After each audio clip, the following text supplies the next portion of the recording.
Okay, first stop before we go into the woods, which is laden with poison ivy. Climbing up this tree here and all through here and then mixed in with the grasses here. This little three-leaf beauty is poison ivy.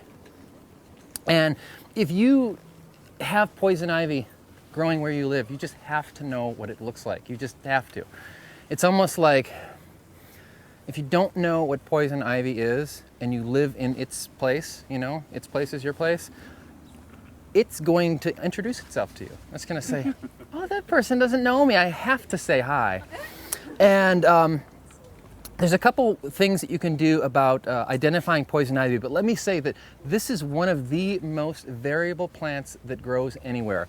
It can climb up trees. It can be a ground cover.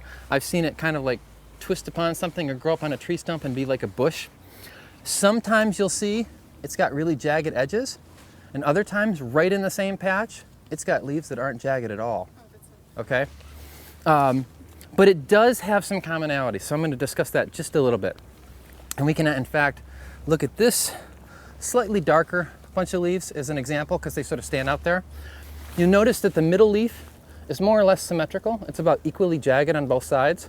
So if you were to fold it up along the midvein, the edges would match up, okay?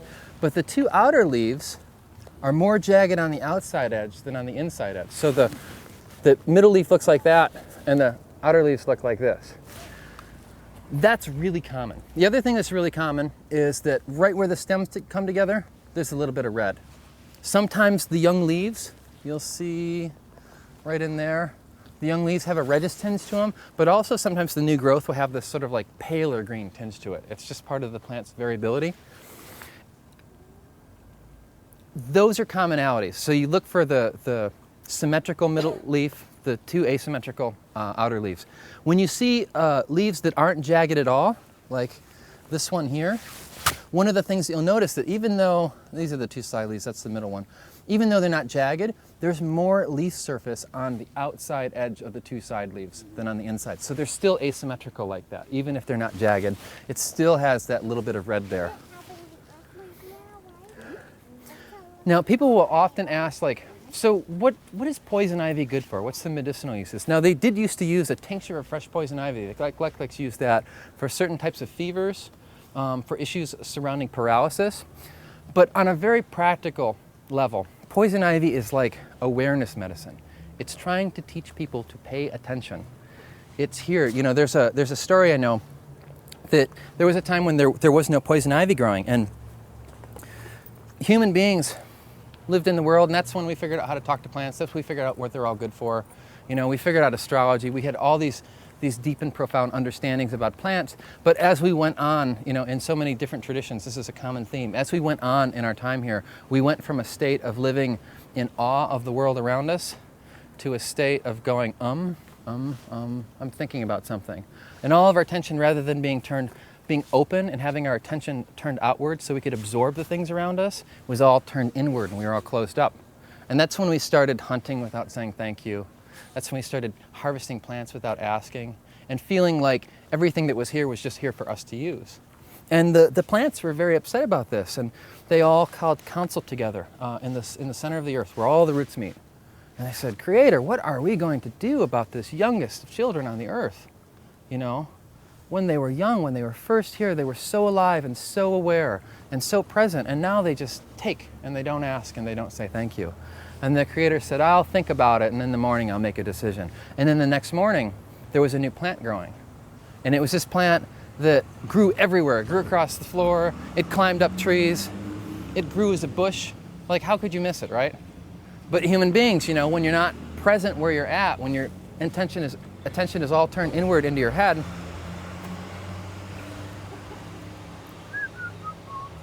when it's all turned inward, you're not aware of what's around you because you're not really there.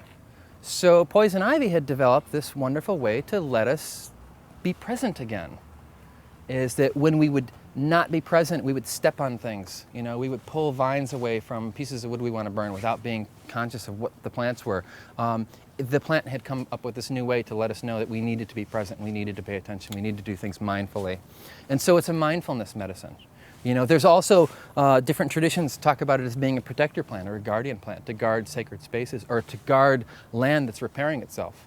You know, we ruin the land, poison ivy grows as a protective barrier to protect the regeneration of that. Now, one of the things, I think we'll pass by an area as we do our walk, you'll see some bittersweet vines that have pulled down a bunch of trees. Poison ivy climbs up trees. I've never seen poison ivy pull down a tree. And in Michigan, it's like it is here, it's everywhere. I've never seen a tree pulled down by poison ivy, by Virginia creeper. Grapevines pull down trees, bittersweet vines pull down trees, but it doesn't pull them down. It's just making itself known. And the fact that people say, oh, well, it's elusive because its leaf shape is so different, but you'll find them close together. So if you look at this plant, you say, well, how would I know that that's poison ivy because the leaves aren't jagged? Well, you would know because if you look 2 centimeters away, there's another one that the leaves are jagged. The variation, you'll get, if you attune yourself, every time you see poison ivy, you say hi to it, and you stop and you look at it, you'll attune yourself to, you'll be walking, and I know so many people that have done this, you'll be walking and you'll be like, oh wow, look, poison ivy, and you'll turn around behind you and you'll see that it just started. It becomes aware. You'll see the color green, like this different shades of green from far off. You see like, oh, that's poison ivy way down over there. I can tell by the shade of green that it is. And you get that awareness by spending time with it. And I don't mean like making herbal baths of poison ivy. I wouldn't do that. I don't recommend eating it. I know some people will say like, oh, you should eat it in the springtime. I've known a lot of people who have done that and they swear by it. I know some people who have done that and they spent the next 2 months of their life all inflamed and irritated in their digestive tract from eating the poison ivy. So, do you want to take that chance to find out that you're going to be one of those people? I wouldn't. I think the best way to avoid poison ivy is to be aware of it, see it, and if you got to be in it, be mindful, walk through it, and say to the plant, you're beautiful. I'm trying not to be destructive as I pass through you, so keep that in mind. Some people believe, and I believe, that poison ivy has a consciousness to it, and it decides how badly it's going to get you. And if you're just traipsing through it with no consciousness at all, it's going to get you really bad. And if you're trying to be careful, it's going to just kiss you and say, yeah, I'm here. There's always exceptions. There might be something else in your life you need to know. Is goat's milk, where the goats have been eating poison ivy, I've heard that can be a way of keeping it or increasing your immunity? I've heard that too. I know that if goats eat a ton of poison ivy, you can drink their milk and it's not going to hurt you. Because I had a friend that her goat ate a ton of poison ivy and she called me up and she's like, hey, I wanted to let you know that tomorrow I'm either going to call you up and tell you that it's okay to drink goat's milk from goats that have been eating a lot of poison ivy, or it's really, really bad. So be prepared to come over if it's really bad. And there was no problem with that. I don't know. The whole idea of immunity to poison ivy, I love this plant, so I talk about it a lot. I've been doing walks for 15 years or something, and I always spend time talking and getting people's poison ivy stories. And I know so many people who have said like, oh, I'm immune to this stuff. I can like pull it up with my bare hands. And then I also know so many people who are like, oh, for the first 60 years of my life, I was immune to it. I could pull it up with my bare hands. And one time I've got it and I've been sensitive to it ever since. So I don't think anyone is immune to it where they don't get it. And if someone has the idea, oh, I don't get it, I don't need to be careful with it, I can just pull it up and do so flippantly, I think that that's like a recipe for like, eventually the poison ivy is going to say, you're getting a little bit too cocky.